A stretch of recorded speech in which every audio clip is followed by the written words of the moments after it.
Iya. Ini untuk misalnya nasihat hukum dari Kang Asep.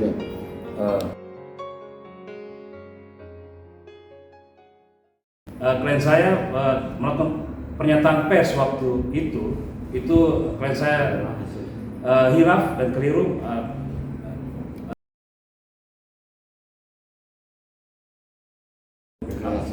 Penganut ideologi sesat itu pernyataan yang keliru dari klien saya, dan hari ini juga klien saya meminta maaf kepada Pak Rudi Soe melalui pengacaranya Pak Bernard Anin, dan selanjutnya video yang beredar terkait yang menyatakan bahwa ada hubungan antara SM dan Rudi Soe itu adalah pernyataan yang tidak benar, yang hilaf dan keliru dari klien saya. Jadi pernyataan itu klien saya meminta maaf karena sudah keliru dalam mengeluarkan pernyataan di video yang beredar itu terkait apa lagi yang menyatakan bahwa Rudi Soe rekayasa kasus itu adalah pernyataan keliru. Jadi semua yang dinyatakan oleh klien saya ini pernyataan yang hilaf yang dilontarkan di video maupun di medsos, di Facebook.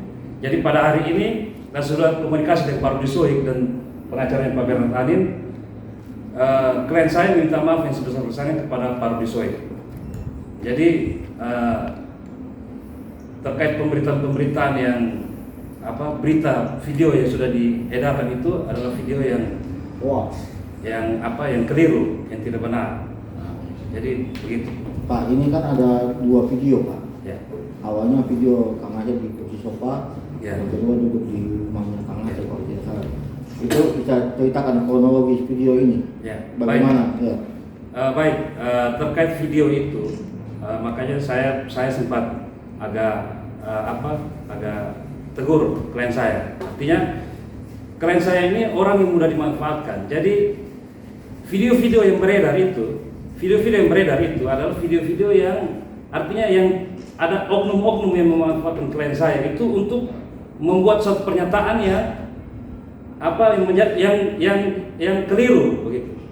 Jadi artinya saya minta kepada oknum-oknum yang memanfaatkan klien saya itu tidak usah lagi memanfaatkan. Karena apa? Karena klien saya ini dimanfaatkan kemudian terjerumus dalam masalah hukum. Nah itu. Jadi saya sudah beritahu dan saya sudah memberitahukan klien saya bahwa siapapun yang datang untuk membahas tentang ini tidak usah, harus melalui saya sebagai kuasa hukum. Jadi pada intinya Kang Asep disarankan oleh pihak pengacara bahwa tidak lagi mencampuri yang memanfaatkan klien saya dalam postingan atau menyerang orang itu, saya minta kepada oknum itu sudah stop untuk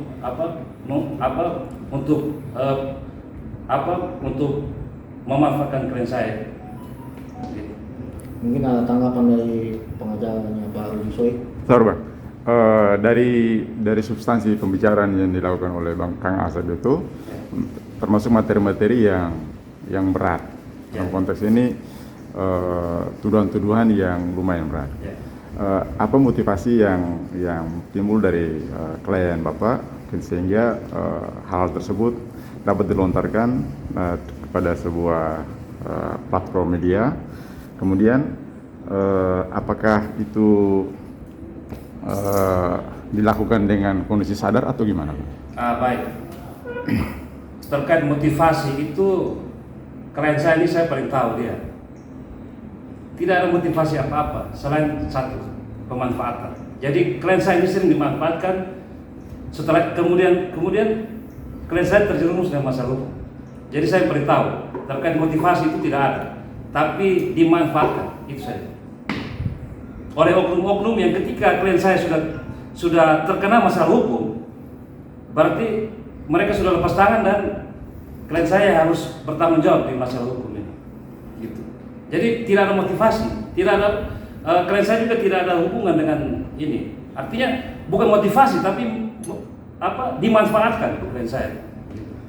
Untuk karena klien saya ini biasanya kan viral di medsos. Jadi dimanfaatkan klien saya ini untuk memviralkan sesuatu. Jadi bukan motivasi, bukan motivasi tapi pemanfaatan, itu saja.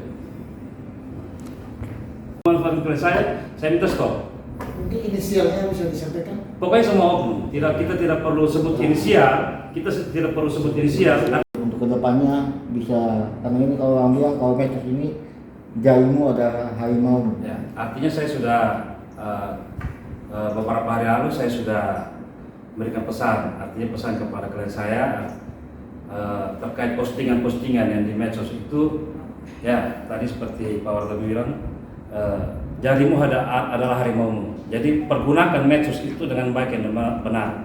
Jangan menyerang pribadi orang. Jadi ini pesan juga untuk semua pelaku media sosial. Artinya medsos ada ini untuk sangat bermanfaat, tapi tidak bermanfaat ketika sudah menyerang privasi pribadi orang. Dan jangan memanfaatkan klien saya lagi. Itu saja. Mungkin dari sejak video beredar, saya bersama klien saya, bersama keluarga besar, mencoba mencermati semua video yang ada. Ternyata dalam video itu terdapat beberapa pernyataan yang notabene kami pahami sebagai menyerang privasi dari Kang Jeff sendiri. Maka kami memberi peluang, memberikan pernyataan bahwa kami memberikan waktu kepada Kang Jeff sendiri sebagai bentuk restorasi justice-nya kami untuk apabila Kang Jeff bisa membaca, bisa mengklarifikasi apa yang telah disampaikannya 2 kali 24 jam, oke, kita bisa ambil peluang sebelum, kalau melewati 2 kali 24 jam pasti kami akan menempuh jalur hukum. Dan ternyata Kang Jeff melalui pengacaranya Pak Tommy merespon dengan baik, menghubungi klien saya untuk bagaimana untuk duduk berbicara, pada intinya mengklarifikasi. Kalau dari kami pihak Pak Rudi Suik sendiri, yang pertama kami sampaikan bahwa klien saya Pak Rudi Suik adalah orang yang sampai saat ini masih tetap mendukung proses penyidikan kasus A dan L untuk diselesaikan secara baik sesuai dengan prosedur yang berlaku. Beliau sangat-sangat mendukung. Hal yang pertama demikian. Hal yang kedua, apabila terjadi masalah hukum, beliau orang yang paham hukum, beliau akan lebih memilih untuk menempuh jalur hukum. Tentu dari jalur hukum itu sendiri untuk aturan saat ini dimungkinkan untuk adanya restorasi justice. Makanya kami juga buka peluang untuk itu. Apabila restorasi justice ini dipergunakan, pintu hati dari Pak Rudi sangat terbuka untuk itu. Oleh karena itu, saya hadir di sini mewakili Pak Rudi. Kami memberi peluang kepada Pak Kang Asep Jeff karena pernyataan permohonan maaf, klarifikasinya dari hati, ya, kita terima. Dan saya mewakili dari pihak Pak Rudi Suik, kami menerima permohonan maaf dan klarifikasi dari Pak Kang Asep dengan harapan semoga kejadian ini tidak akan terjadi lagi di kemudian hari oleh kedua belah pihak, dan semoga juga momen ini dapat menjadi pembelajaran untuk kita semua pengguna media sosial agar lebih bijaksana lagi untuk menggunakan media sosial dengan baik. Kita punya hak sebagai warga negara untuk menyampaikan aspirasi sebesar-besarnya, tetapi jangan sampai hak kita itu dipergunakan dengan menyalahi aturan. Tentu tindakan hukum akan kita dapat.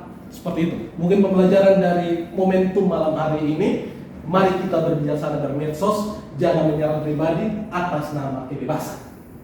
Karena kebebasan kita untuk menyampaikan pendapat dibatasi kebebasan orang lain untuk dilindungi negara, hak dan kewajiban. Dari kami mungkin sekian. Sama sekali tidak ada hubungannya dan tidak ada urusannya dengan kasus tersebut.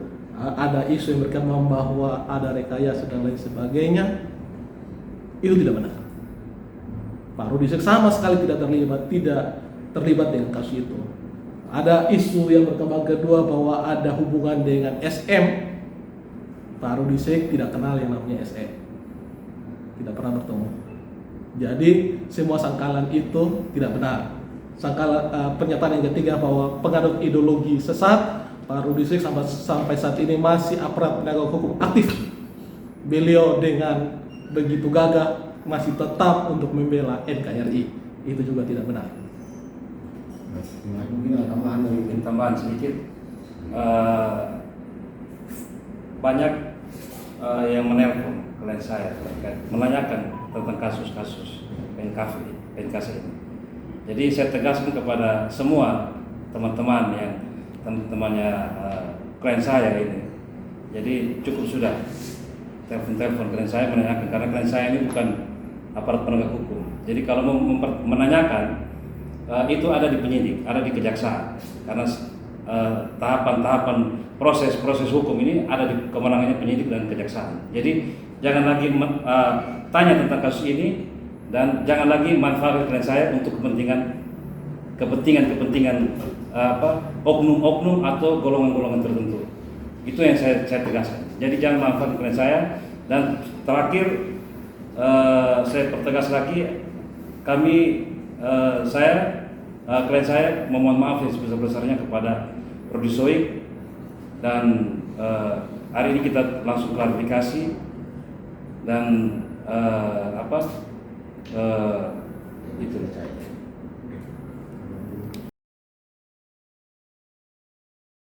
Kepada kasus ini kan seperti apa? Karena ini sesuai informasi bahwa sudah ada laporan ke pihak kepolisian. Nah, ini langkah selanjutnya seperti apa? Baik, dengan adanya permohonan maaf, klarifikasi yang sesuai dengan permintaan Pak Rudisoi, kami berharap Pak Rudisoi maupun kuasa hukumnya Pak Bernard Anin dapat mencabut laporannya. Artinya karena kita sudah minta maaf, kita sudah artinya restorasi justice, klarifikasi kita sudah penuhi, dan kami berharap kepada Pak Rudisoi agar dapat mencabut laporan. Misal, artinya ada kekhilafan itu biasanya sering terjadi pada semua orang. Ya, baru dia.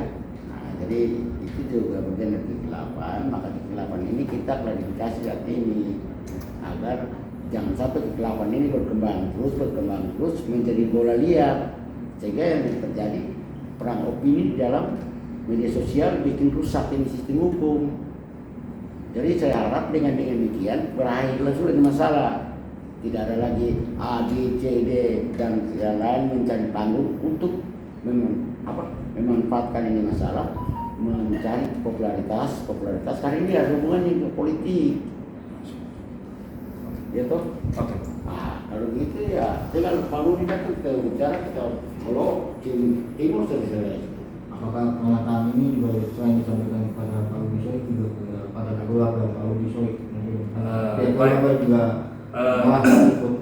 Ya, baik, pernyataan ini khususnya kita memohon maaf kepada Pak Rudisoi sendiri, artinya namanya sudah dicabut. Tapi umumnya kami meminta maaf kepada seluruh keluarga besar Pak Rudisoi, maupun keluarga besar Pak Rudisoi maupun keluarga besar istri dari Pak Rudisoi.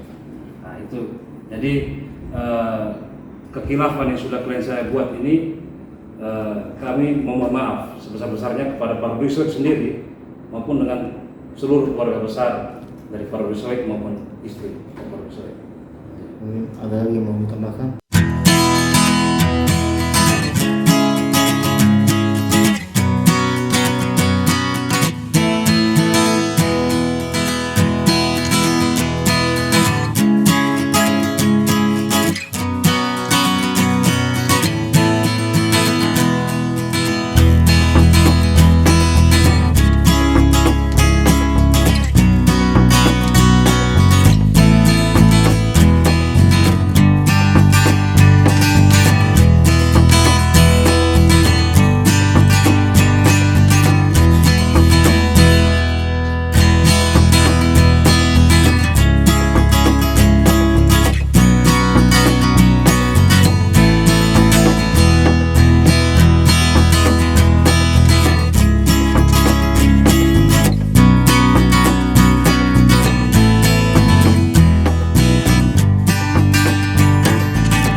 Kawan berita Kupang, bagi isu kitongkung carita ini hari.